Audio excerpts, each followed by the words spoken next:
ഹരേ കൃഷ്ണ. സർവം ശ്രീ രാധാകൃഷ്ണാർപ്പണമസ്തു. അധ്യായം 13. പ്രകൃതി പുരുഷൻ ക്ഷേത്രജ്ഞൻ. ശ്ലോകം 22.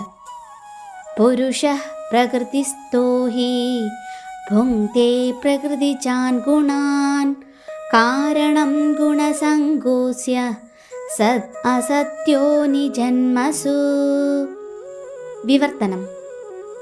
ഭൗതിക പ്രകൃതിയിൽ ജീവാത്മാവ് പ്രകൃതിയുടെ ത്രിഗുണങ്ങൾ അനുഭവിച്ചുകൊണ്ടുള്ള ജീവിതരീതി കൈക്കൊള്ളുന്നു. ഭൗതിക പ്രകൃതിയുമായുള്ള സമ്പർക്കത്താലാണിത്. അങ്ങനെ നല്ലതും ചീത്തയുമായ നാനായോനികളിൽ ജീവൻ പിറവിയെടുക്കുന്നു. ഭാവാർത്ഥം. സുപ്രധാനമായ ഈ ശ്ലോകം ജീവൻ ഒരു ശരീരത്തിൽ നിന്ന് മറ്റൊന്നിലേക്ക് മാറിക്കൊണ്ടിരിക്കുന്നത് എങ്ങനെയെന്ന അറിവ് നൽകുന്നുണ്ട്. ഉടുപ്പ് മാറുന്നത് പോലെയാണ് ജീവാത്മാവ് ശരീരം മാറിയെടുക്കുന്നതെന്ന് 2-ാം അധ്യായത്തിൽ പറയുന്നുണ്ടല്ലോ. ഈ വേഷപ്പകർച്ചയ്ക്ക് കാരണം ഭൗതിക ജീവിതത്തിലുള്ള ആസക്തിയാണ്. മിഥ്യയായ പ്രത്യക്ഷീഭാവത്താൽ ആകർഷിക്കപ്പെടുന്ന കാലത്തോളം ഇങ്ങനെ ജനന മരണങ്ങളുടെ പരമ്പരയിൽപ്പെട്ട് ഉഴലാതെ നിവൃത്തിയില്ല. ഭൗതിക പ്രകൃതിയെ കീഴടക്കണമെന്ന ആകാംക്ഷ മൂലമാണ് ജീവൻ ഈ അനിഷ്ട പരിതസ്ഥിതിയിലാക്കപ്പെട്ടത്. ഭൗതിക തൃഷ്ണയുടെ പ്രേരണ മൂലം ജീവാത്മാവ് ചിലപ്പോൾ ദേവനാവും, ചിലപ്പോൾ മനുഷ്യനും, മറ്റു ചിലപ്പോൾ വന്യമൃഗവുമായേക്കാം.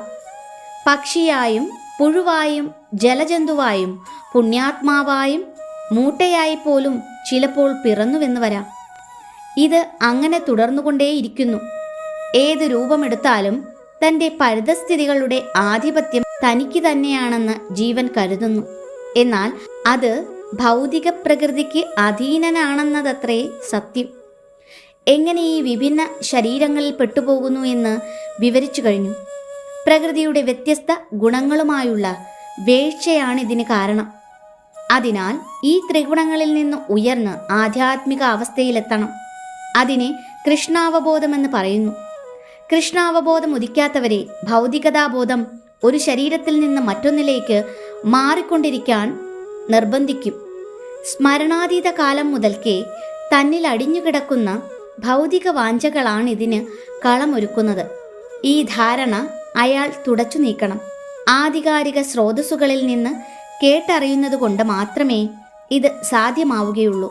ഒരു ഉത്തമ ഉദാഹരണം ഇതാ. അർജുനൻ കൃഷ്ണനിൽ നിന്ന് ദൈവശാസ്ത്രം കേട്ടറിയുന്നു.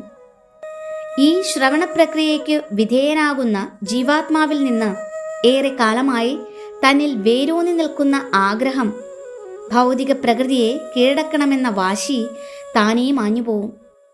ആ ആധിപത്യ ഭ്രമം ചുരുങ്ങുന്നതിനോടൊപ്പം അതേ അളവിൽ ആത്മീയാനന്ദം അനുഭവപ്പെടുകയും ചെയ്യും.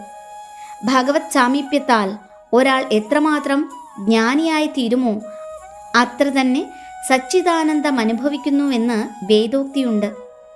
ഹരേ കൃഷ്ണ. സർവം ശ്രീ രാധാകൃഷ്ണാർപ്പണമസ്തു.